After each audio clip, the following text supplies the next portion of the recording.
Mirvarid Dilbazi Poeziya Məclisi İctimai Birliyinin təşkilatçılığı ilə əsas söz ustadı, görkəmli aşıq Hüseyin Saraçlının anadan olmasının 110-cu ilinə həsr olunan tədbiri keçirilib. Tədbirdə sənətkarın həyat və yaradıcılığına nəzər salınıb, Borçalı aşıq mühitinin ən tanınmış nümayəndələrindən biri olan Hüseyin Saraçlının aşıq sənətinin inkişafında göstərdiyi əvəzsiz xidmətlərdən bəhs olunub. Onun eyni zamanda məşhur dastan ifaçısı kimi də tanındığı vurğulanıb. Çıxış edənlər aşığın ifaçılıq sənətində yaratdığı məktəbdən, Azərbaycan musiqisinə verdiyi töhfələrdən danışaraq zəngin yaradıcılıq irsinin gələcək nəsillərə çatdırılmasının vacibliyini qeyd ediblər. Həyat yoldaşı.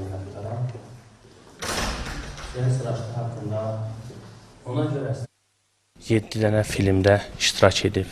75-ci ildə Tütək Səsi filmində, Ələsgər filmində, Firəngiz filmində, Gürcüstanın İlk Baxışdan Məhəbbət, Xalqlar Dostluğu filmində, 81-ci ildə Nəğməkar Torpaq və Uzun Ömrün Akordları filmində iştirak edib və 77-ci ilin aprel ayının 5-də Aktyorlar Evinin səhnəsində Dədə Qorqud dastanını danışıb, may ayının 5-də isə Dədə Qorqud obrazını canlandırmış yeganə ustad aşıqdır.